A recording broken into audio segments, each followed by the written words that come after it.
चीन की तरफ से जो भी गतिविधियां हो रही हैं, कहीं न कहीं ये संकेत है कि चीन अपनी तरफ से तैयारियां पुख्ता कर रहा है। लेकिन ऐसा नहीं है कि सब कुछ हमारी उत्तरी सीमा में ही चल रहा है। हमारी पश्चिमी सीमा भी काफी हलचल का शिकार है। पाकिस्तान अधिकृत कश्मीर में चल रहे आतंकवादी शिविरों में एक बार फिर से हलचल तेज होती हुई दिखाई दे रही है। लश्कर और जैश ए मोहम्मद एक बार फिर भारत के खिलाफ हमले की साजिश रचते हुए दिखाई दे रहे हैं। लेकिन इस बार ऐसा मानना है भारत सरकार का कि सरकार तैयार है और देश तैयार है किसी भी आतंकी हमले से निपटने के लिए।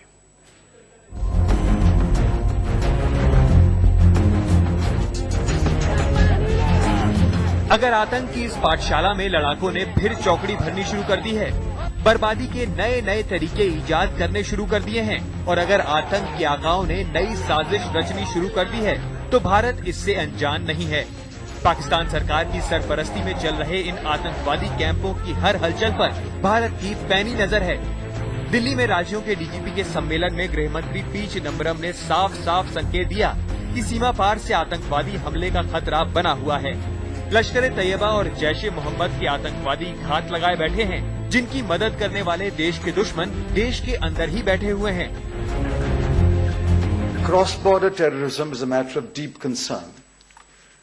Terrorist groups, including LET and JEM, persist in their endeavor to launch terror attacks. They continue to innovate new ways and means of deniability. दरअसल मुंबई हमले के बाद भी लश्कर के आतंकियों के खिलाफ कार्रवाई करने में पाकिस्तान सरकार का नरम रवैया साफ साफ नजर आता रहा है। एक ओर तो पाक सरकार कार्रवाई करने का दावा करती रही, तो दूसरी ओर आतंकवादी संगठनों की लगाम खुली छोड़ दी।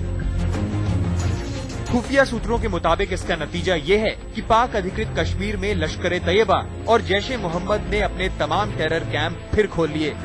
खुफिया सूत्रों के मुताबिक अब लश्कर और जैश के आतंकवादी पहले से ज्यादा घातक साजिश रच रहे हैं।